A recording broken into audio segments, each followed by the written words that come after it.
El tipo humano de la posmodernidad es el tipo humano de la carencia, la neurosis, la depresión, el insomnio. Hemos entrado en un proceso de regresión. Un liberal diría, no, estamos con los Vice, estamos en la era de la burguesía. Y un socialista diría, no, la revolución no ha terminado, llegamos los Sudras, la fuerza de trabajo. No, ya eso ha terminado. No porque no deje de haber conflictos interclase, sino porque el tipo humano que ha surgido ya no es ni el proletario, ni el burgués, ni el guerrero, ni el druida. Es el paria, el sujeto de la carencia, la inquietud, la inconsciencia. Al máximo desarrollo económico, técnico, científico, la mayor bancarrota espiritual.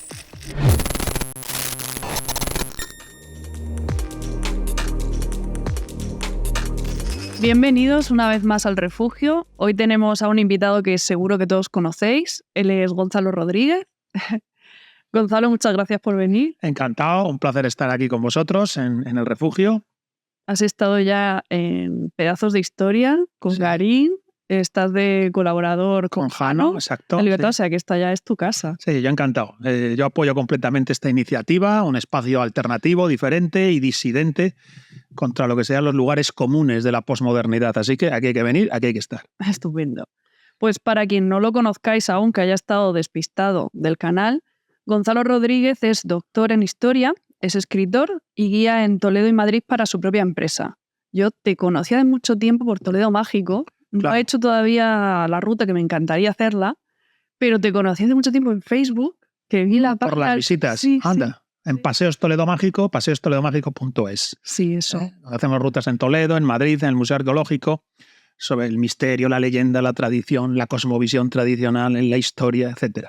Vamos, si te gustan estos temas y conocer las raíces, la leyenda y la tradición de lugares emblemáticos, como puede ser Toledo, el Madrid y los Austrias, pues ahí estamos nosotros, en paseostoledomágico.es. Pues vamos a hablar un poco de eso, porque la política, tú hablas de política aquí, pero también has hablado de Tolkien, de espiritualidad. Exacto. Y me apetece profundizar un poco más en esa parte espiritual, que yo creo que se trata poco y que al final es el trasfondo de todo. Es lo más importante. Sí. Es lo más importante. Pues comenzamos, si te parece, con la crisis de sentido que estamos viviendo en el mundo occidental. Si te das cuenta, parece que han caído los grandes relatos, las identidades se forman a través de la ideología, de la política, y cuando se supone que tenemos más cosas, que vivimos mejor, estamos más deprimidos, aumentan los suicidios. ¿Qué crees que está pasando? Bueno, es que es un rasgo característico de nuestro tiempo, ¿verdad? Un desarrollo económico-técnico y científico sin par y una bancarrota espiritual sin par, que además de manera cada vez más evidente se traduce en una desarboladura de la salud mental. Cada vez es más fácil que la neurosis, la depresión, el insomnio, pues hagan mella en el común de la población. De hecho, da la impresión de que a corto o medio plazo la salud mental, la estabilidad emocional, la paz interior, la centralidad de la personalidad va a ser casi un lujo y una cosa rara, ¿no? Al alcance de unos pocos. El común de la gente va a estar o desarbolada o medicada o en búsqueda de algún tipo de sanación que muchas veces llegará en forma de placebo, ¿no? A través de esas pseudoespiritualidades contemporáneas o de esos relatos cientifistas médicos que pretenden curarlo todo con una pastilla, cuando en realidad, mientras no haya una articulación espiritual de la personalidad, nada de eso va a ser posible. En este sentido, yo siempre digo que a mí no me interesa la política, a mí me interesa la religión. La religión para el Kali Yuga, la religión para la medianoche del mundo. La religio, religión etimológicamente religar, recentrar, rearticular la persona. La religio para los tiempos que corren, de posmodernidad, globalismo, de construcción. En este sentido, yo comprendo que una civilización que avanza en esos raíles de posmodernidad, globalismo y de construcción tenía que dar como fruto maduro, inevitablemente, la desarboladura de la salud mental. Entonces, perdona que haya hecho este prólogo casi, me preguntaba sobre la crisis de sentido, de significado. Vamos a ver. El problema de la modernidad, el problema de la civilización moderna, no es lo que nos da ese progreso económico, técnico y científico. Bienvenido sea. El problema es lo que nos quita. La modernidad saca de la ecuación lo que durante siglos fue lo esencial, lo que yo llamo lo importante. La modernidad ya no es capaz de distinguir lo importante de lo necesario. De hecho, confunde lo importante con lo necesario y a eso lo llama libertad y progreso. Claro, una confusión de dicho nivel no puede sino producir a medio o largo plazo esa situación disfuncional de la poshumanidad contemporánea, de la neurosis, la depresión, la deconstrucción. En este sentido, ¿qué quiero decir cuando el problema no es lo que nos da, sino lo que nos quita? Bien, que si nos atenemos a la cosmovisión tradicional, a las coordenadas de la tradición, el sentido sapiencial de Sofía Perennis, nos encontramos con una consigna evangélica que es bastante clara. La verdad os hará libres. La verdad os hará libres. Y al mismo tiempo una consigna del paganismo clásico, del paganismo griego, la consigna de Apolo en su oráculo en Delfos, ¿verdad? Conócete a ti mismo y conocerás a los dioses y al universo. Conócete a ti mismo y conocerás a los dioses y al universo. En el Evangelio, Cristo, la verdad os hará libres. Bien, pues la modernidad hace una subversión, vamos a decir, luciferina, por la cual, frente a la consigna la verdad os hará libres, plantea la libertad os hará verdaderos. El mero ejercicio de una libertad autosustanciada, sin referencia a la virtud, sin referencia a la verdad, te acercaría, sin embargo, a la realización del ser, a la plenitud del sujeto. Claro, digo que es subversión luciferina porque en el simbolismo cristiano católico, lo luciferino es lo que pretende confundir la luz con las tinieblas y las tinieblas con la luz. Lo recto con lo torcido y lo torcido con lo recto. La libertad con la alienación y la alienación con la libertad. Esa es la subversión luciferina. Bien, pues trastocar la verdad os hará libres. Por la libertad os hará verdaderos es la clave de bóveda de la civilización de la modernidad y el resultado no puede ser sino un trastocamiento del orden verdadero que articula al sujeto y que le permite distanciarse de su individualidad, de su ego. Lo explico brevemente, que parece que esto es como muy complicado. Vamos a ver. Si tú lo que dices es que la libertad te hará verdadero, tú lo que estás entronizando, seas consciente de ello, no es tu mera individualidad, tu mero yo egoico, tu mero yo autorreferencial. Generas una especie de entronización de la dimensión meramente individual del sujeto. Mientras que en el mundo tradicional es al revés. Conforme a la consigna, conócete a ti mismo. La verdad te hará libre.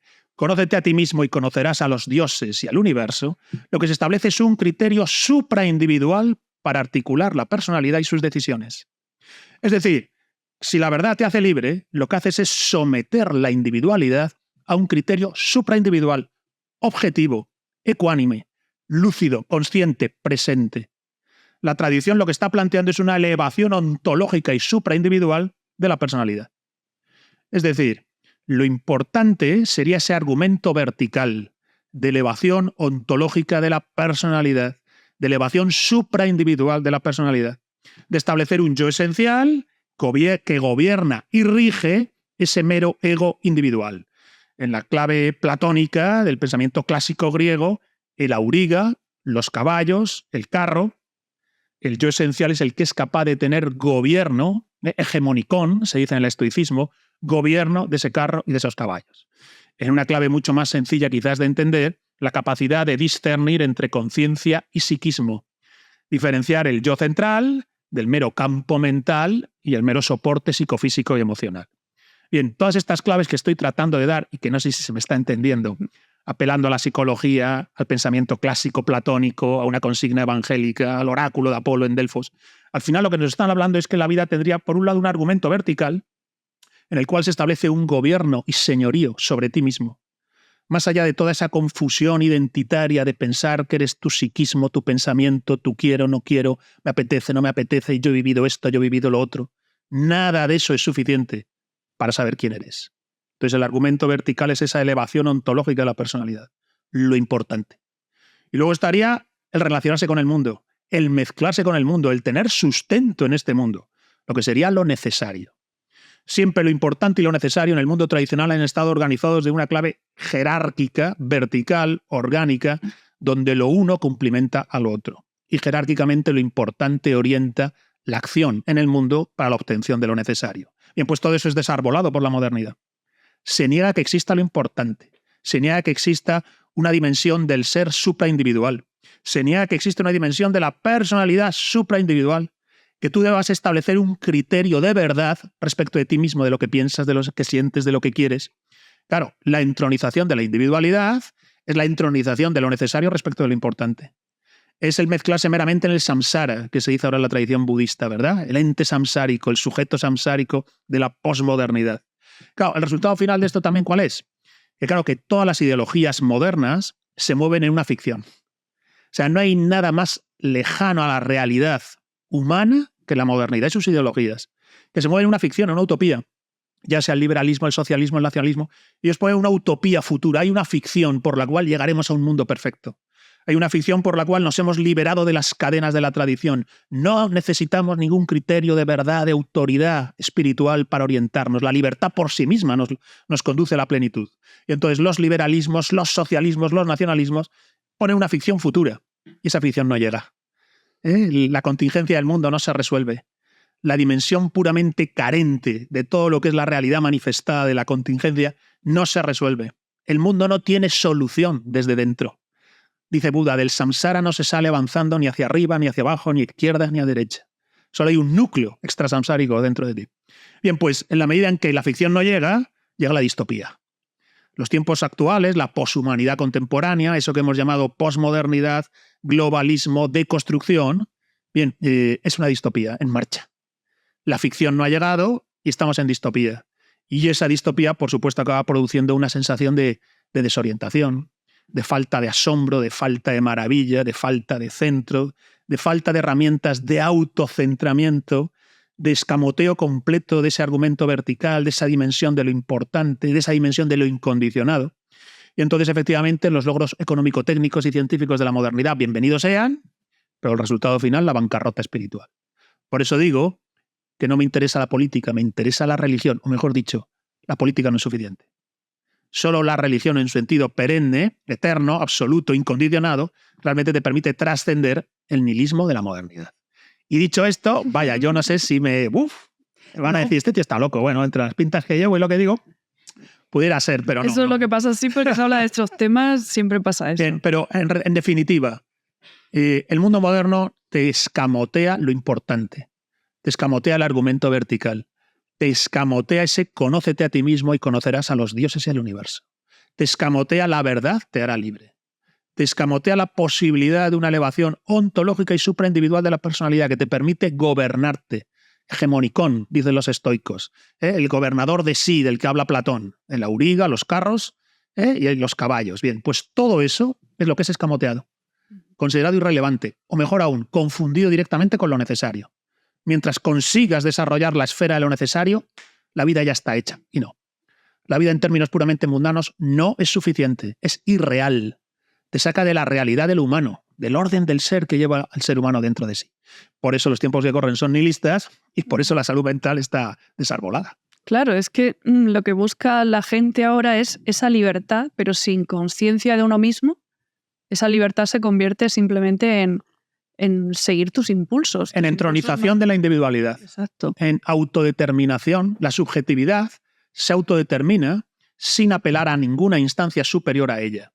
Entonces se hiperfragmenta la sociedad en infinitas identidades, todas autorreferenciales, todas entronizadas. Se puede atomizar de manera infinita porque los individuos, incluso el individualismo colectivo, ¿no?, de las regiones, las naciones, se puede atomizar de manera casi infinita, casi fractal, y para cada una de ellas una soberbia, una arrogancia, una identificación unilateral del ser con lo que no es sino mero devenir. Una ruptura de la escala que permite elevarte a la dimensión del ser y gobernar sobre tu mera dimensión de devenir. Todo eso se rompe, esa escala desaparece y el sujeto, bueno, pues se diluye en el samsara. Pero se diluye en el samsara afirmándose, decíamos, de manera luciferina. La libertad me hará verdadero. Será lo que yo diga, lo que yo quiera, el me gusta, no me gusta, me apetece, no me apetece, pienso, no pienso, siento, no siento. Todo lo que la doctrina tradicional te dice, no eres lo que piensas, no eres lo que sientes, no eres lo que quieres. Hay una instancia interior de consciencia, presencia, de libertad incondicionada, que no es reactiva a las cosas. Bien, pues todo eso es lo que desaparece conforme se va desplegando la modernidad. Entonces la modernidad tiene un proceso histórico de escasos 200, 300 años, se va acelerando en cada una de sus etapas y a día de hoy, bueno, pues se mueve en ese horizonte tan tóxico, la deconstrucción, el globalismo, que es como la enfermedad de la globalización, y la posmodernidad, ¿no? La ficción ha terminado. Nos habíamos hecho unas ideologías, pero no llegan. Entonces hay el descontento o incluso el comportamiento sectario. Mira, no sé si habéis visto en las sectas que el gurú dice, vendrá una nave espacial y nos llevará a un paraíso. Y llega el día de la nave espacial y no aparece la nave. Y entonces unos se desafectan, salen de la secta, rompen, dicen, ostras, he estado engañado, vaya mierda es todo. Y otros dicen, no, la nave no ha venido porque no hemos sido suficientemente puros, porque no hemos estado suficientemente convencidos. Bien, algo así está pasando con la distopía posmoderna. Es decir, por un lado está el desafecto, la ficción no llega, este mundo es absurdo, no tiene sentido, estamos perdidos, o al revés, no, hay que seguir avanzando. No ha venido todavía la plenitud, pero llegará. Sigamos refinando las ideologías modernas, llevémoslas hasta el final. Pasemos del modernismo al progresismo y del progresismo al ultraprogresismo. Hablemos de la antropología queer, la autodeterminación de género. Serás lo que quieras ser. Y fíjate lo que has dicho, porque ellos ¿qué están buscando? Están buscando ser perfectamente felices dentro de esa individualidad que no se conoce a sí misma. Entonces, si estás buscando esa felicidad, tú realmente no has entendido por qué estás aquí o no has entendido lo que hacemos aquí. Nada, no tienes experiencia de ti mismo. Tienes experiencia de tu campo mental y de tu soporte psicofísico y emocional. Y la experiencia que tienes de tu campo mental y de tu soporte psicofísico y emocional es confusa, pues te identificas unilateralmente con tu campo mental y tu soporte psicofísico y emocional. Te identificas unilateralmente. Y las demandas, querencias e inclinaciones de dicho campo mental y de dicho soporte psicofísico y emocional las entiendes como tu esencia, como tu identidad. Y es por eso que dices, el ejercicio libérrimo de dicha identidad individual me hará verdadero.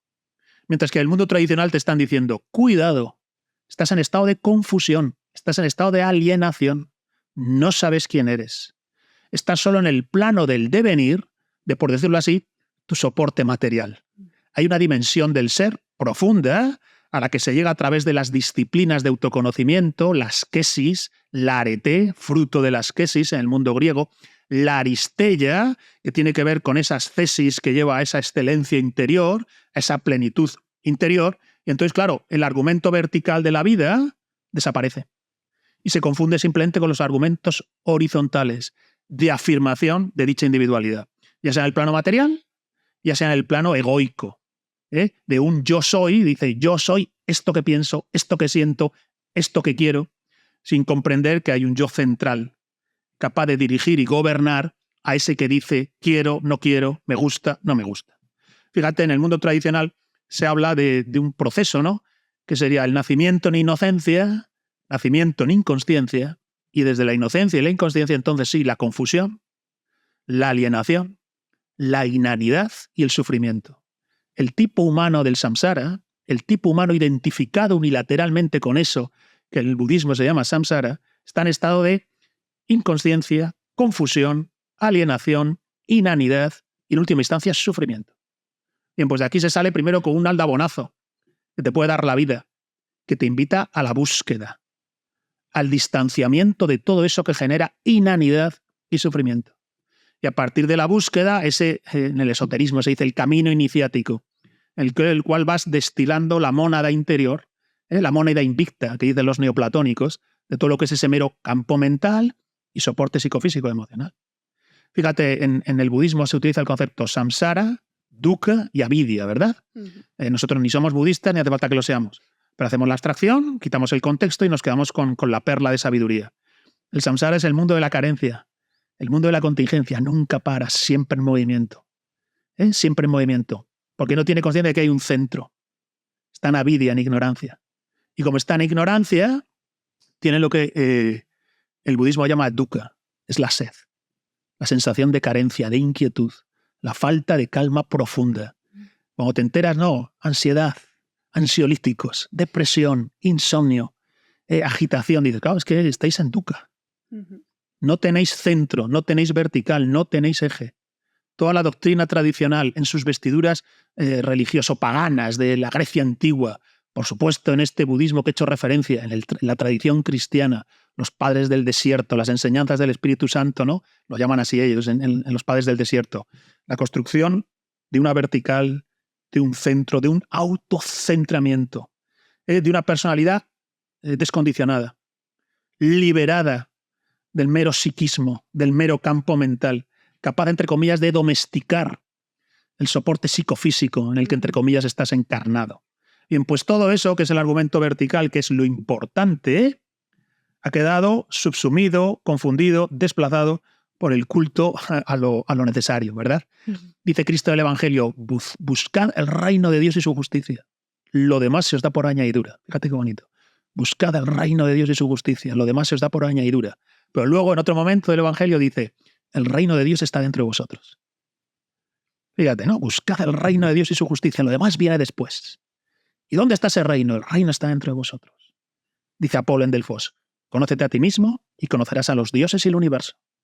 Las sociedades, las civilizaciones plenas, y esto significa capaces de generar personas sólidas, fuertes, lúcidas, despiertas, resueltas, decididas, en realidad la clave de bóveda que nos permite entender una civilización en sus logros o en sus decadencias es el tipo humano medio que genera. Una civilización sólida genera tipos humanos lúcidos, despiertos, fuertes, libres, en los que la salud mental es sólida, en el que hay una especie de claridad mental, de calma profunda, de presencia de sí, la aristeia que dicen los griegos, ¿verdad? Bien, pues todo eso está fuera. El mundo moderno pretende construirse de espaldas a eso, y de hecho pretende resolver eso con dos trampas. Lo necesario es lo único importante y olvídate de ninguna verdad trascendente. La libertad te hará verdadero. La entronización de esa individualidad que pide, que demanda, que quiere, que no quiere, que le gusta, que no le gusta, esa es la que tienes que abrazar. Claro, el resultado pues, es el sujeto desarbolado de la modernidad. Esa búsqueda de la felicidad a través de cumplir los deseos y no a través de esa plenitud. De ese autoconocimiento. De ese autoconocimiento. Y al final lo intentan y lo intentan y lo intentan y al final terminan cada vez más deprimidos, cada vez más perdidos. Más lesionados Sí. psicológicamente. Y tienen al mismo tiempo como un rechazo, sienten ese rechazo hacia todo lo que tenga que ver con espiritualidad. O solo si esa espiritualidad funciona como un placebo. Sí. A través de eso que hemos llamado New Age. La New Age. Funciona como un placebo porque no implica una disciplina férrea respecto de ti mismo. Lo que hay que entender es que Ramana Maharshi decía, Ramana Maharshi, el maestro hindú, dice, la liberación no es para los débiles. Quien no esté dispuesto a hacer un camino de esfuerzo y de disciplina, que se olvide. Vivirá inane o en dolor. Vivirá inane o en sufrimiento. Estará en dukkha, diría el budismo, ¿no? Entonces, esto es un camino para los fuertes. ¿Y qué significa fuerza? Fuerza significa capacidad de implementar en ti una disciplina de autoconocimiento y descondicionamiento. La gente cuando va a terapia, ¿verdad? Si el psicólogo es bueno, si es un psicólogo de verdad, mediante la terapia reconoce lo disfuncional de su manera de pensar, de sentir, de comportarse, descubre las raíces de su ansiedad, de su depresión y de sufrimiento. Bien, una vez que lo descubre, tiene que trascenderlo. En realidad tiene que romper consigo mismo. Bien, la mayor parte, yo tengo varios amigos psicólogos, dicen que cuando llega el momento duro de la terapia, que es ya sabes lo que te pasa, ahora tienes que dejar de ser eso, que es de donde surge lo que te pasa, se abandona la terapia.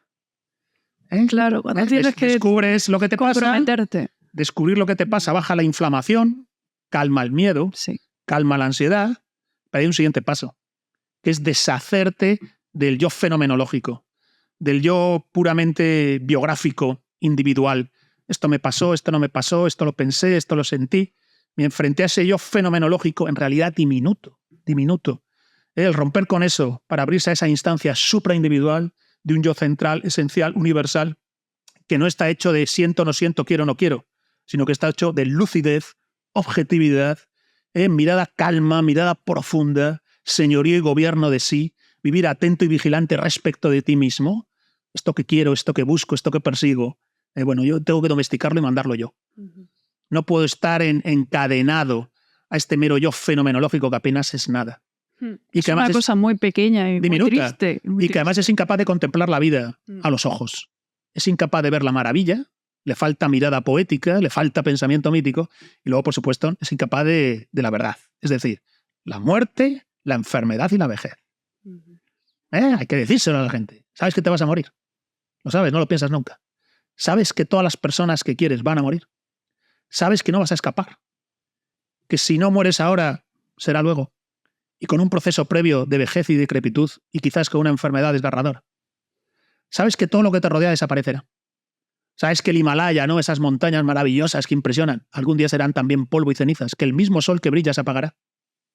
No hay nada que te rodee que tenga en sí mismo sostén.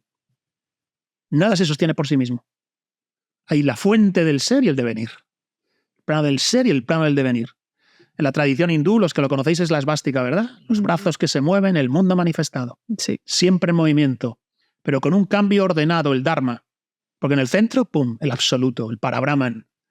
El Dios uno bien, que decía Plotino, el Dios uno bien. Bien, ese ejercicio de discernimiento es fundamental para aligerar el apego hacia nosotros mismos y establecernos en esa dimensión interior de lucidez, conciencia, presencia, porque el resultado al final de la cosmovisión tradicional no es esta, entre comillas, palabrería que yo estoy trayendo a colación. Joder, este tío, ¿qué cosas dice? Lo importante es la disciplina a la que te sometes, en la cual lo que generas son espacios interiores de lucidez, conciencia y presencia, de libertad respecto de ti mismo. Exacto. No, yo soy libre porque hago lo que quiero. No, yo soy libre porque yo mando sobre ese que dice que quiere hacer A, B, C o D. Yo tengo ese hegemonicón de los estoicos. Mando en mí, me he distanciado de mí. Soy el auriga frente al caballo y en este carro, que establece también Platón. Eso es como en el libro del poder del mito, cuando hablas de Ariadna. Este de aquí. Ahí, compradlo, está muy chulo. Y hablas de Ariadna cuando asume que ha perdido el amor del que se ha enamorado de un hombre perdidamente. Y de repente Dionisio se enamora de ella. Bueno, es que vamos a ver, el pensamiento mítico, así lo planteo yo en mi libro, también en otros libros que tengo aquí, y luego si queréis lo señalo.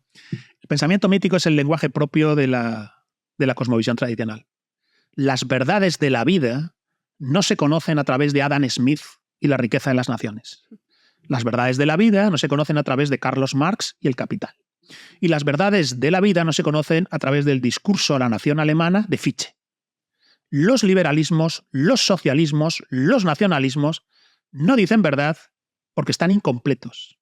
La verdad, si no es completa, no es verdad. Las ideologías modernas apuntan única y exclusivamente al desarrollo de la vida humana en el plano de lo necesario y nunca en el plano de lo importante. El plano de lo importante está en la cosmovisión tradicional y su lenguaje propio, mucho más que la liturgia religiosa, la elucubración teológica o el dogma catecumenal, es la práctica de ese autoconocimiento, en el cual hay una serie de imágenes que son como de soporte contemplativo, que tienen una profunda belleza poética y que derivan del poder del mito, del pensamiento mítico. De Ariadna abandonada, lo entrega todo y lo cambia todo por su amor a Teseo, y Teseo la abandona en la isla de Naxos. Y cuando ella se da cuenta que ha sido engañada, que ha sido burlada y que lo ha perdido todo, llora y se derrumba. Pero al atardecer se levanta. Y con gesto grave llora desconsolada, pero se mantiene firme y dice: esta es mi vida, esta es la realidad. Lo que a mí me sostiene no es nada de este mundo en el que Teseo te abandona y te rompe el corazón. Lo que a mí me sostiene es una dimensión interior. Puedo ser machacada, abandonada, traicionada y burlada, pero la dimensión del ser es inconquistable. Y en ese momento, frente a esa Ariadna que se sobrepone así frente a las miserias del mundo, aparece Dionisio, símbolo de la vida enamorada, de la vida burbujeante, ¿no? De las flores rojas y el vino rojo. Y Dionisio se enamora de ella. Y entonces los dos suben al cielo, ¿verdad? Y contraen nupcias en el Olimpo. Ariadna, esposa de Dionisio, señor de la alegría del vino, del color y la vida, de las alegrías del mundo cuando son capaces de sublimar el alma. El simbolismo del mito es profundísimo. Sí. Todos somos un poquito Ariadna abandonada en la isla de Naxos. Si te quedas llorando, si no eres capaz de reconocer dentro de ti un principio de luz y afirmación, Dionisio no vendrá a casarse contigo. Mira, es una enseñanza muy interesante para lo que está pasando ahora mismo con las mujeres y el feminismo. Ellas están siempre en ese drama constante, están como Ariadna cuando estaba llorando, y así se sienten en la tristeza siempre, en el victimismo, en la pena. Sin embargo, cuando asuman que no son víctimas, que tienen esa dimensión del ser, que tienen que ser fuertes, que tienen que ser amas de sí mismo, entonces se enamorará Dionisio de ellas y serán felices y serán alegres. Yo diría que no es solo un problema del feminismo desnortado y posmoderno, que es un rasgo de la deconstrucción. Yo estoy totalmente en contra del feminismo morado, vamos a decirlo así. Estoy en contra de todas las formas de deconstrucción. Saber que deconstruir es desmontar algo en sus piezas elementales, asignar a cada una de esas piezas un significado diferente, incluso antagónico al que tenían antes, y volver a mezclarlo. Claro, el resultado es en apariencia lo mismo, pero de fondo lo contrario o una cosa completamente aberrante. Entonces creo que con el hombre, con la mujer, el ámbito de una ontología de lo masculino y lo femenino es lo que se ha hecho. Entonces yo estoy totalmente en contra de ese feminismo contrario a la realidad de la mujer, contrario al eterno femenino. Pero el caso de Ariadna no solo es aplicable, por decirlo así, a ese feminismo morado, sino a la humanidad posmoderna. Exacto. La humanidad posmoderna es incapaz de descondicionarse y desidentificarse de su biografía, de su individualidad, de lo que le pasa, de lo que quiere, de lo que siente. Es incapaz de encontrar el principio de luz y afirmación. Explico en El poder del mito que luz y afirmación es el principio fundamental de la Grecia clásica. Es el principio fundamental del arete, sin la cual es imposible Aquiles y Héctor, del arete, sin la cual es imposible que Ulises abandone a la ninfa Calipso porque prefiere arriesgar su vida y cruzar el mar para volver a su patria, a Ítaca, con su mujer Penélope. Solo si hay luz y afirmación puedes sobreponerte a las trampas, engaños y miserias del mundo manifestado, del samsara, que dice Buda, de Maya, dice en el hinduismo. Maya te tapa, te impide saber quién eres y lo que quieres, pero al mismo tiempo es el soporte que debes utilizar para llegar a saber quién eres y lo que quieres. Aunque, como dice Ramana Maharshi, el camino es solo para los fuertes. Bien, pues, sin ese principio de luz y afirmación, es imposible sobreponerse al abandono en la isla de Naxos. Es imposible dejar de ser Ariadna rota y abandonada en Naxos. Por eso es la cosmovisión tradicional la que te ubica hacia adentro, te autocentra, te dice, ojo, hay un aldabonazo, ¡pum!, que ha sonado para ti. Apolo, señor de la luz inmutable. Es Apolo hiperbóreo, Apolo lacayo, señor de lobos también le llaman. Lobos blancos, luz blanca, luz inmortal. Apolo que derrota a la serpiente pitón, al dragón. Establece un oráculo. A la entrada del oráculo, conócete a ti mismo y conocerás a los dioses inmortales y al universo. Entonces, efectivamente, yo creo que la humanidad posmoderna es una Ariadna que ya no sabe, que está desconectada de sí misma. Y que encima le dicen que esa desconexión es liberadora. Que encima le dicen que no saber quién eres es en realidad saber quién eres. Es una sociedad alienada a la que le dicen, esa alienación es la verdad, esa alienación es tu libertad. Ese creer que tu yo fenomenológico es unilateralmente y de manera enteriza tu ser pleno, eso es una falacia absoluta desde la cosmovisión tradicional, y el mundo moderno te dice, no, eso eres tú. Entonces, claro, es un mundo subvertido. Pues yo digo que es un mundo luciferino. Yo siempre digo, simbólicamente Lucifer te dice la oscuridad es la luz es la oscuridad. Bien, pues eso es lo que está pasando. Claro, la consecuencia de lo luciferino, en la teología católica, esto lo ha explicado bien el catolicismo, la consecuencia del engaño luciferino es lo diabólico. Etimológicamente lo diabólico es lo que separa, lo que rompe. Lo que tenía que estar unido, ¡pum!, se rompe. Lo que podía estar engarzado, ¡pum!, se fragmenta. Bien, la sociedad moderna es diabólica. Fragmenta hacia adentro al sujeto y hacia afuera en relación a los demás. Y finalmente la fase satánica, que es autodestructiva. El sujeto se destruye hacia adentro y la sociedad se destruye entre ella. Bien, pues el mundo moderno avanza en esos raíles, en nombre del progreso, la democracia y la libertad. Como no podía ser de otra manera. No vamos a avanzar hacia la autodestrucción diciendo, vayamos a la muerte. No vamos a avanzar hacia la destrucción diciendo, vayamos a la demencia, a la locura. ¿Verdad? ¿No? Te van a decir, vamos a la plenitud. Hay que hacerlo atractivo. Recordar cuando Saruman en El Señor de los Anillos pretende engañar a los hobbits y al propio Gandalf. Dice, era Saruman el blanco y ahora soy Saruman del color del arco iris. Lo dice así en El Señor de los Anillos, soy Saruman del color del arco iris. Yo traigo una nueva luz y una nueva verdad. Es el engaño luciferino que de manera muy, muy interesante Tolkien. Es el reto, es el adversario Lucifer. Entonces viene a retar Es no solo el adversario, es el que confunde, el que vive en confusión y genera una confusión para el resto. Simbólicamente, sin entrar ahora en la cuestión teológica de la existencia de Lucifer, ¿verdad? Estamos usando el simbolismo tradicional del catolicismo. Entonces, al final, el pensamiento mítico es el que, conforme a la mirada poética que implica el pensamiento mítico, te conecta con el asombro y la maravilla del mundo y con la verdad de la contingencia del mundo. La pregunta de Heidegger, ¿verdad? Que decía, ¿frente a qué cosa está presente la presencia humana en el mundo?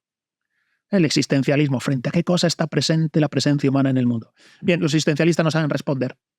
Heidegger da algunas pistas, pero le falta anclaje, le falta haber practicado meditación y lectura de Ramana Maharshi. ¿Frente a qué cosa está? Está frente a la contingencia y frente a la maravilla. La vida es una síntesis de maravilla, asombro y contingencia de todas las cosas. Es la presencia de la dimensión del ser en el mundo, en las cosas del devenir. La presencia del absoluto en las cosas de la contingencia. Fijaos, el budismo tibetano tiene un rito increíble donde rayando así unos palitos van dejando caer un polvo finísimo. Y durante varios días, con ese polvo finísimo, generan un mandala, donde unas formas geométricas recuerdan el vacío interior, la consciencia plena dentro de uno mismo. Se tiran días, un trabajo finísimo, delicado. Y cuando han terminado de hacerlo, lo sabéis, en el budismo tibetano, lo barren todo, quitan el polvo, lo meten en una bolsa y lo tiran al río.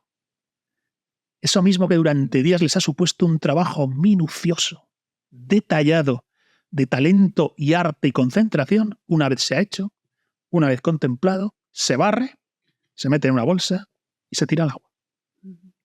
Nada de lo que veas se sostendrá. Es más el espacio interior de consciencia y plenitud, la vertical y el centro, lo que te permite estar en este mundo, donde todo al final se lo lleva el tiempo, se lo lleva ese agua, ¿no? Eso es lo que permanece. Entonces, estas ideas que son, pues la quinta esencia de la sabiduría universal, ¿no? Hablamos de Platón, de los estoicos, de la doctrina cristiana, de ese budismo, del hinduismo, de Ramana Maharshi. Bien, pues estos elementos troncales, estos elementos trascendentales, este elemento raíz del distinto despliegue tradicional, sapiencial a lo largo y ancho del mundo, es donde está realmente la palanca de fuerza frente a la debilidad moderna. Es decir, a mí me dices, ¿qué quiere el ser humano? Pues no lo sabe, pero quiere ser fuerte. Es lo que más quiere. Lo que más quiere es vivir en plenitud de poder y fuerza. Pero esa plenitud de poder y fuerza no puede derivar nunca del plano de lo necesario. Tiene que derivar siempre de una instancia interior, desde la cual después se cultiva lo demás y entonces se da un significado al trabajo, a la acción, a la riqueza, a las relaciones del hombre y la mujer, a la relación con el cosmos, con el universo. Fíjate, menciona el budismo tibetano. A mí me gusta mucho el budismo tibetano que, de nuevo, ni somos budistas ni somos tibetanos, que quede claro. Pero podemos hacer un ejercicio de discernir el contexto y de cantar la perla, ¿no? Entonces hay una triada en el budismo tibetano que se puede rastrear en general en todas las cosmovisiones tradicionales. El budismo tibetano lo llaman Buda, Sadhana y Dharma. Buda es la vertical, el argumento vertical. Quien no se conquista a sí mismo no es señor de sí, quien no es señor de sí no es libre. Solo eres fuerte cuando has conseguido establecerte en el yo esencial, en el yo universal, el Buda. ¿Eso cómo se consigue? Con sadhana. La liberación no es para los débiles. Si no hay disciplina, si no hay askesis, no serás hegemónico. La sadhana, la disciplina. Y luego el dharma. Todo está ordenado. Este mundo que gira, el que todo lo que aparece luego desaparece, todo lo que aparece luego desaparece, no es caótico. Tiene un eje central que lo mueve todo, el dharma. No puedes ir a la contra del dharma.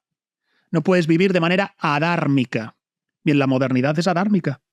Mientras que el pensamiento mítico del norte, del sur, del este, del oeste, en su esencia te ubica en esa triada, Buda, Sadhana, Dharma, el mundo moderno te saca de Buda, Sadhana y Dharma. No hay argumento vertical para la existencia humana. No hay disciplina que responda al mandato de Apolo en Delfos y no hay cosmos, no hay Dharma, no hay ordo en el cual armonizarse. Puedes hacer lo que te dé la gana. No estás atado a ninguna ley previa que te ayude a recorrer ese camino del sadhana y esa budeidad. Por eso el mundo moderno vive de espaldas al Dharma. Por eso digo que está enloquecido. Está enloquecido, ¿no? Hemos hablado de la antropología queer, la autodeterminación de género. Hasta hace nada era empírico. ¿Qué es una mujer? La hembra de la especie humana. ¿Qué era un hombre? El macho de la especie humana. ¿Cómo se reconoce unos rasgos fisiológicos, hormonales e incluso a nivel de cromosomas? Es una evidencia empírica. Ya no. No. Ahora una mujer es la que sufre más violencia. Ya no. Ostras, qué delirio es ese. Digo, pero esto, el Dharma no, lo que estás diciendo no se parece en nada al Dharma. El Dharma no existe. Pues es que sin Dharma no hay posibilidad de sadhana, no puede haber posibilidad de autoconocimiento. ¿Qué autoconocimiento ni qué mierda? Yo ya sé quién soy. Eso no me lo vas a decir tú, que te exprimes. El mundo moderno es un disparate. Entonces, como he dicho al empezar, el problema no es lo que nos da. Bienvenido sea todo desarrollo económico, técnico, científico, bienvenido sea. Fíjate, por eso estamos ahora aquí grabando esto. Bienvenido sea. El problema es lo que te quita.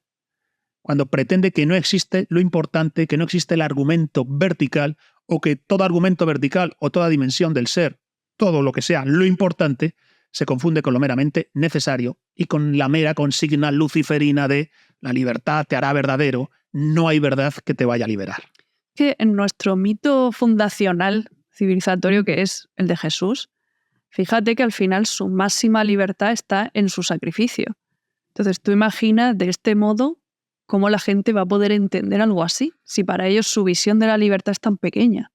Bueno, es que no es libertad, es alienación. Hemos dicho llamar libertad a lo que es esclavitud, llamar oscuridad a lo que es luz, llamar, plenitud a lo que es en realidad la mera individualidad fenomenológica. Entonces, en realidad el problema es que los distintos estadios de la civilización occidental, el ciclo pagano, el ciclo cristiano, el ciclo moderno, es en el ciclo moderno cuando se rompe la cadena.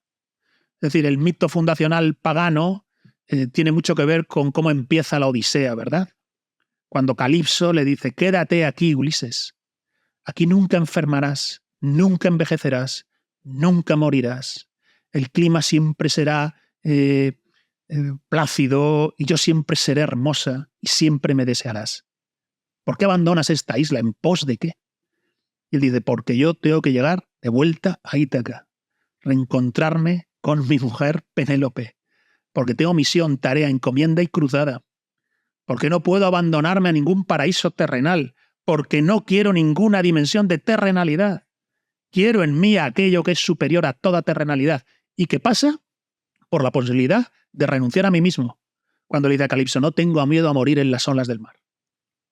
Mejor eso que seguir aquí, en este paraíso terrenal. Bien, el mundo moderno es al revés. El mundo moderno ha puesto una ficción.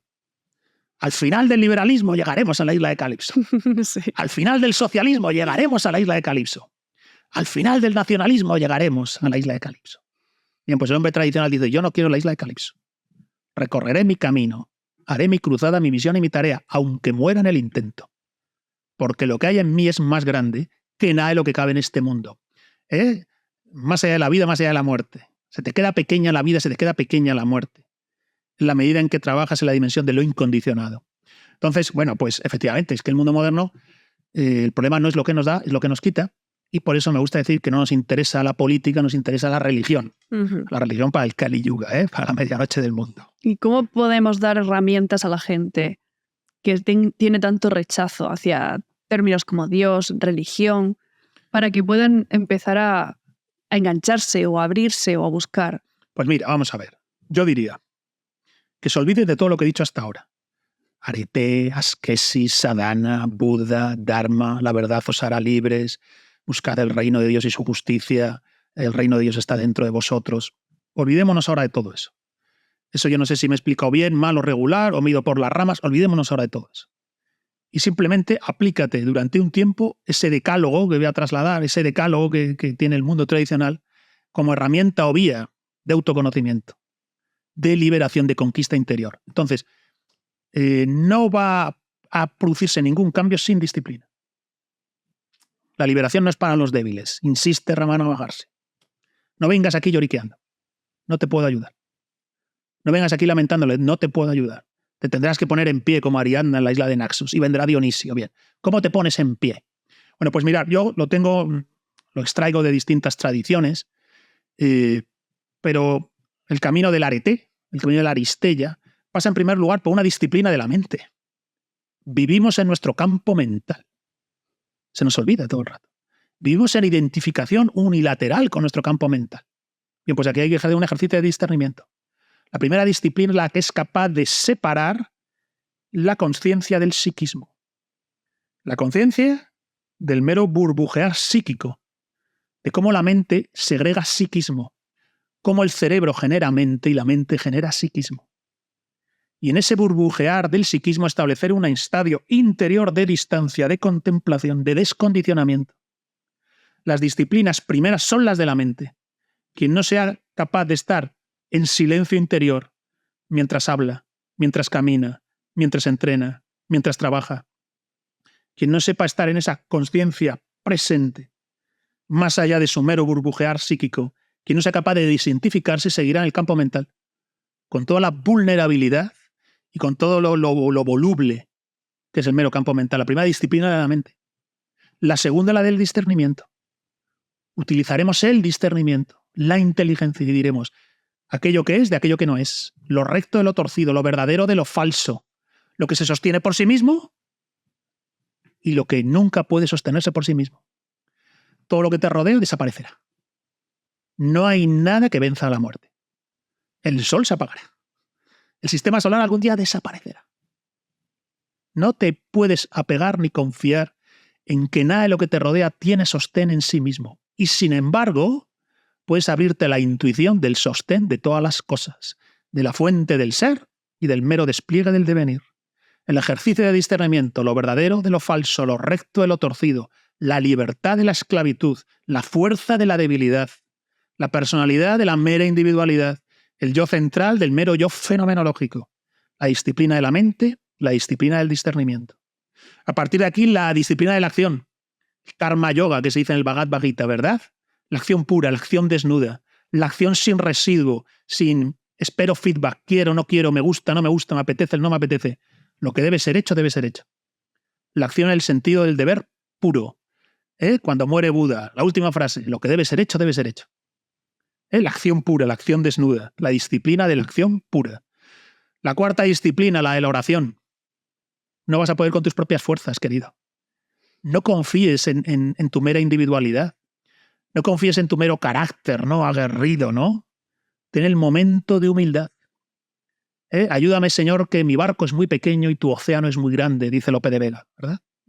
El ejercicio de humildad, el ejercicio de la devoción, de la oración, donde te vacías un poquito de ti mismo a través de la oración, donde eres capaz de quitar toda esa inflamación que tienes de ti. Entonces, la disciplina de la mente, la disciplina del discernimiento, la disciplina de la acción pura, la disciplina de la oración. Pero también la disciplina del cuerpo. Vivimos en carne, sangre, huesos. ¿Qué es lo que comes? Come sano, come fuerte, entrena tus músculos, tu salud, tu respiración. La mierda de comida que se come a día de hoy. Las harinas refinadas, esas basura. Toda esa mierda de comida procesada que te inflama por dentro y te destruye la salud física y mental. Al revés, hay que tener una disciplina del cuerpo, donde sepas qué es lo que comes, cómo entrenas, cómo mantienes tu fuerza física, cómo tu fuerza física y tu salud física tiene que ver a su vez con tu salud mental. Así que hay una disciplina del cuerpo. Luego hay una disciplina del eros, de la sexualidad. A día de hoy todo esto está confundido. Bien, pues nosotros vamos a ir a la contra. Vamos a hablar del eterno femenino y del eterno masculino, del hombre absoluto y la mujer absoluta. En lugar de todos esos ámbitos de ambigüedad que preconiza la posmodernidad, hace un ejercicio hacia adentro. ¿Qué significa ser hombre? ¿Qué significa ser mujer? ¿Qué es encarnar en cuerpo, química y cromosomas de hombre? En cuerpo, química, hormonas, cromosoma de mujer. ¿Cuál es el significado espiritual de encarnar como hombre y como mujer? ¿Cuál es la potencialidad masculina y la femenina? Y aspirar no a la ambigüedad ni a la deconstrucción. No de construir el hombre, sino buscar el hombre absoluto. No de construir la mujer, buscar la mujer absoluta. Y claro, a partir de aquí la relación con la naturaleza. La naturaleza se despliega, ¿no? Conforme a ese yin-yang del taoísmo, el eterno femenino, el eterno masculino, el Shiva y Shakti del tantrismo, el azufre y el mercurio de la tradición hermética. La naturaleza entera, conectar de nuevo con ella, con los ritmos circadianos del sol. Cuando sale el sol yo amanezco, al ponerse el sol me repliego. ¿Qué es la luz del sol? Conectar, fijaos, esto es empírico, es científico. Es la luz y calor del sol lo que propicia que haya vida en el planeta Tierra. Todo lo que está vivo alrededor tuyo depende en última instancia de la luz y calor del sol. Esto es una pasada. O sea, no solo es una realidad empírica científica, sino que tiene un simbolismo profundísimo.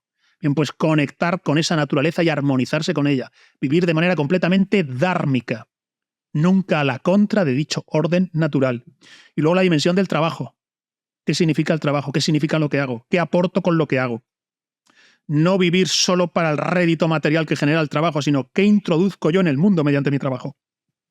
¿Cuál es el significado espiritual de mi profesión? ¿Me atengo al significado espiritual de mi profesión? ¿Pongo en valor dicho significado espiritual? Y desde ahí, además, el trabajo genera una dimensión valiosísima, que es la del sano patriotismo. Trabajar es hacer patriotismo. La patria, el encuentro de lo común con un fin común. Es decir, ¿qué hago mediante mi trabajo que favorece el bien común? Y después de la dimensión del trabajo, la dimensión de la palabra. Utilizamos el lenguaje, el pensamiento discursivo. Bien, pues saber pensar, saber hablar, hablar recto, pensar recto. Vigilar tus palabras, qué te dices a ti mismo y qué dices a los demás. Y la última disciplina, que son 10, la disciplina del silencio. Hablas, piensas, bien, pues tendrás que saber callar. Tu cabeza y tu boca. Y callar para estar en silencio o callar para escuchar. La disciplina del silencio. Que en realidad nos devuelve a la disciplina primera, a la disciplina de la mente, de la consciencia liberada, descondicionada del mero psiquismo. Disciplina de la mente, disciplina del discernimiento, disciplina de la acción, disciplina de la oración, disciplina del cuerpo, disciplina de la sexualidad, disciplina de la naturaleza, disciplina del trabajo, disciplina de la palabra, disciplina del silencio. Buda, Sadhana y Dharma. Y si no quieres recorrer este camino, bueno, no pasa nada. La liberación es solo para los fuertes. La aristella es fruto del arete. Arete, aristella, aristocracia. Frente a los criterios de democratismo e igualitarismo, una concepción mucho más jerárquica y vertical de lo humano, donde frente a la pluralidad de la individualidad humana con todas sus facetas, estas disciplinas te conducen a la mónada interior, la mónada invicta, he dicho antes, lo menciona así el Proclo, el platonismo, la mónada invicta, hecha de plenitud, de luz y calor, ¿no? Que dicen el simbolismo de luz y calor, como el sol eterno. Bien, pues joder, aplícate esto. Olvídate de todo lo que he dicho, pero aplícate estas 10 disciplinas. Durante 3 meses se pasan volando. Luego, después de 3 meses, vuelve a ser una persona normal y mundana. Pero durante 3 meses vive imbuido de esta disciplina, de estas 10 dimensiones del arete. Es decir, el arete tiene esas 10 dimensiones para conseguirse. Bien, pues aplícate a este decálogo y veremos los resultados. Y si en 3 meses sigues igual, siendo un mundano, pues no pasa nada, sigue tu camino. Pero si te lo aplicas y ves algún cambio, entonces ya hablamos. Sí, cuando uno empieza, porque también el yoga integral, que me interesa a mí mucho, uno empieza por la mente. Dice primero paz mental. Es aprender cómo los pensamientos a veces te están condicionando constantemente. Entonces tienes que aprender a desvincularte de eso. Y cuando haces meditación, y meditación no solamente decir, bueno, quiero sentirme bien, sino quiero conocerme.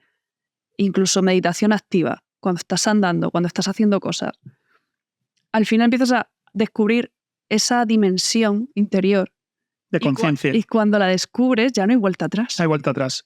Una vez tienes una mínima experiencia de esencia presente, de conciencia presente, más allá de tu campo mental, de tu mero psiquismo, de tu mero yo fenomenológico, una vez descubres que hay un yo esencial, que no es tu mero yo fenomenológico, tu mero soporte psicofísico y material.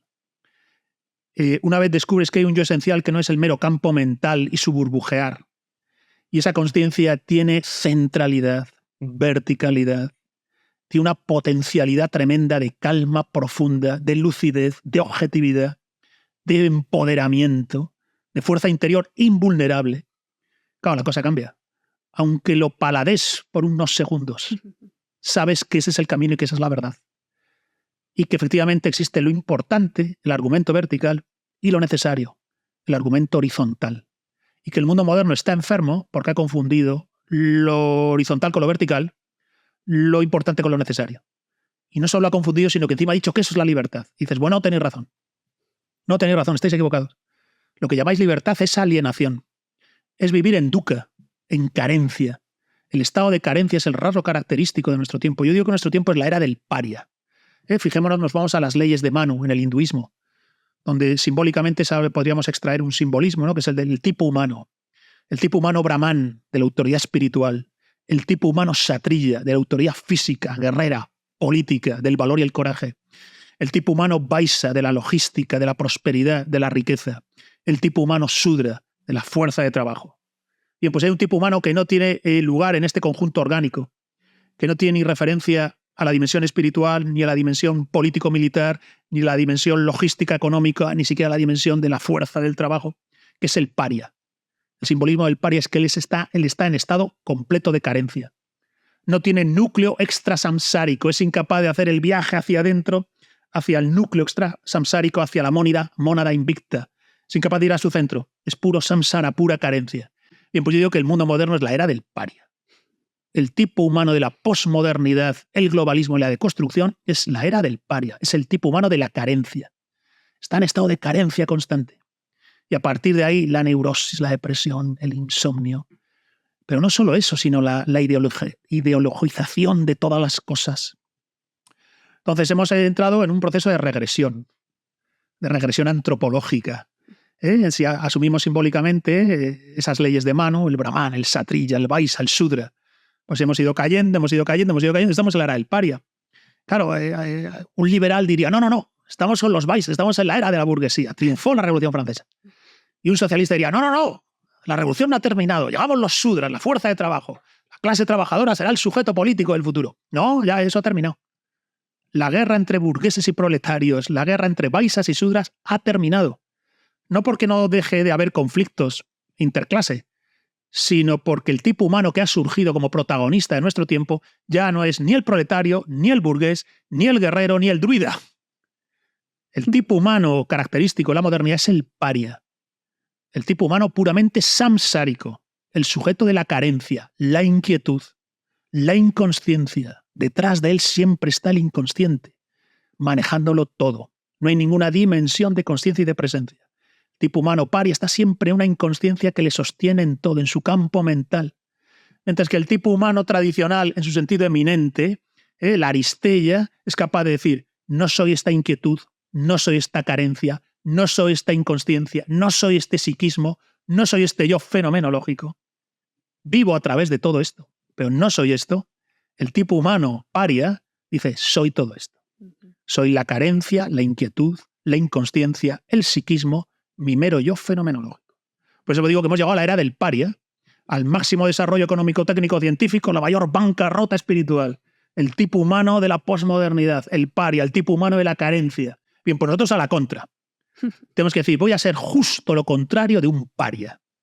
No voy a vivir en carencia, no voy a vivir en inconsciencia, no voy a vivir en inquietud, no voy a ser mi campo mental, ni mi psiquismo, ni mi mero yo egoico, diminuto, mi mera egoidad, individual, sino que voy a hacer toda esa elevación ontológica y supraindividual de la personalidad a las instancias de la lucidez, la conciencia, el estado de presencia, lo incondicionado, la libertad de quien se ha liberado de sí mismo. La libertad de quien se ha liberado de sí mismo, que es tanto como decir, la verdad os hará libres, conócete a ti mismo, quien se conoce a sí mismo conoce a los dioses y al universo. Pues para terminar, ¿cuál crees que es el sentido de este Kali Yuga? ¿Qué tenemos que aprender de ello? Y todas las personas que se sienten solas y desconectadas, ¿qué pueden hacer?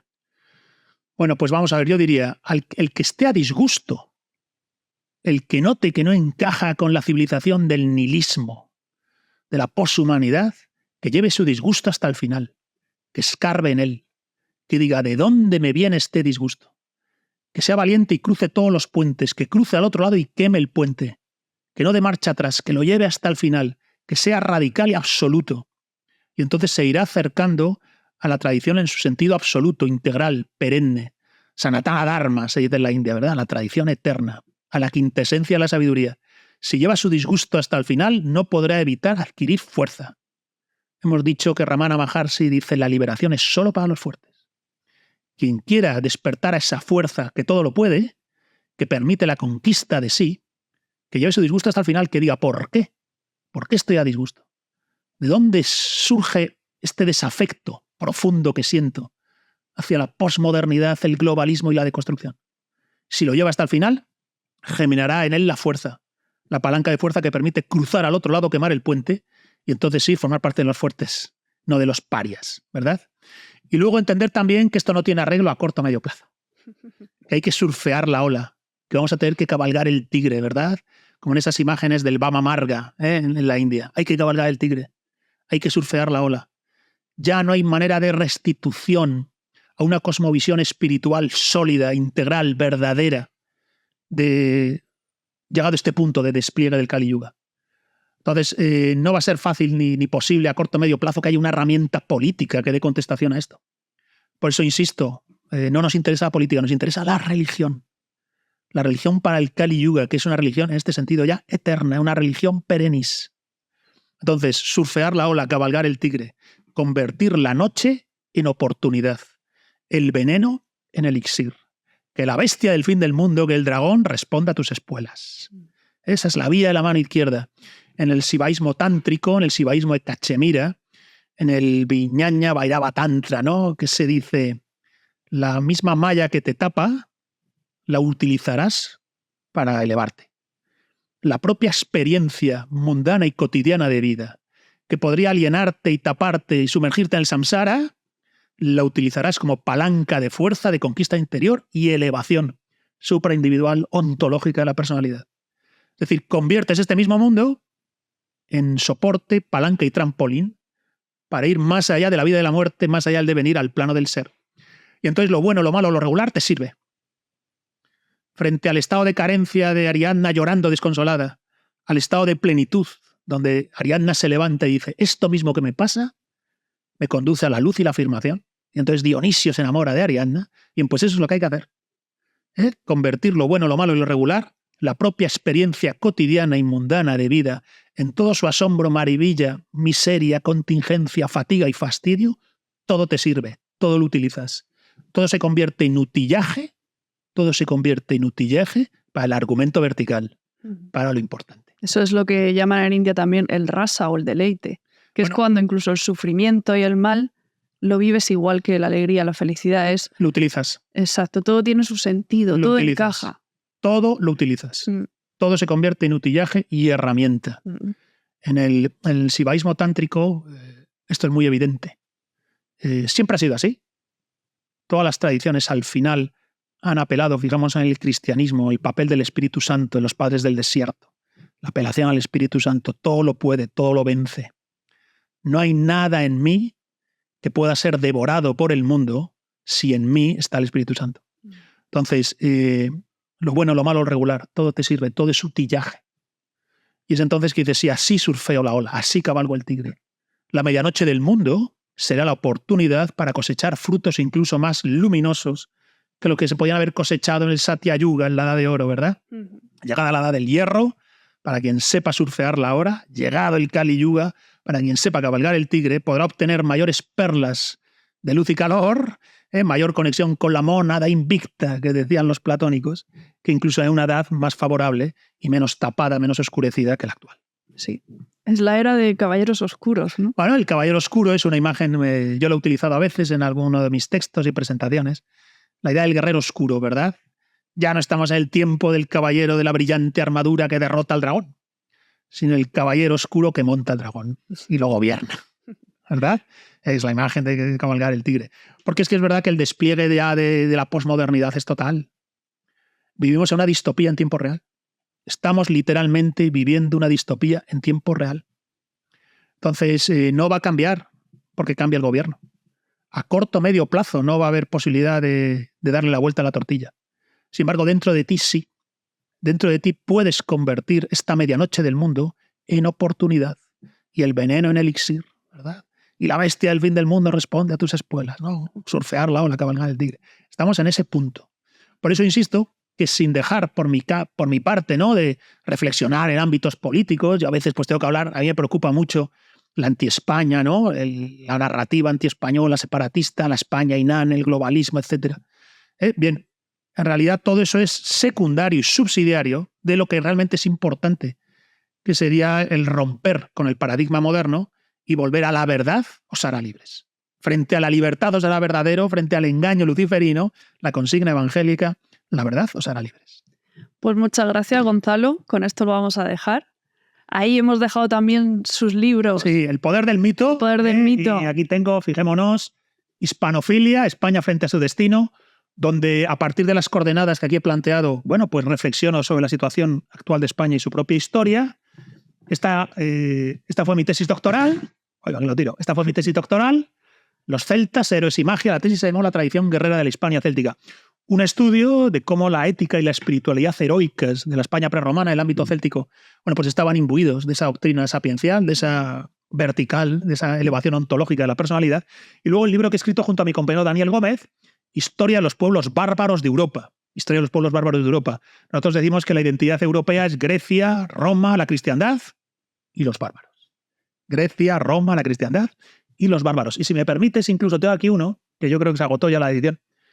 Pandemia y confinamiento, el retorno de los dioses fuertes. Este es un pequeño diario que escribí durante la pandemia, durante el confinamiento. Si lo tuviera que escribir otra vez, cambiaría algunas cosas, ¿no? Veo las cosas quizás con otros ojos, pero en lo que respecta a apelar a una especie de empoderamiento, fuerza interior y esclarecimiento interior, frente a situaciones a veces, no sé, como surrealistas o distópicas, bueno, en eso creo que el texto sigue siendo valioso. Pandemia y confinamiento, el retorno de los dioses fuertes. Pues ya sabéis, ya tenéis libros para comprar. Nada, lo dicho, muchísimas gracias. Gracias a vosotros por estar ahí y nos vemos en el próximo programa.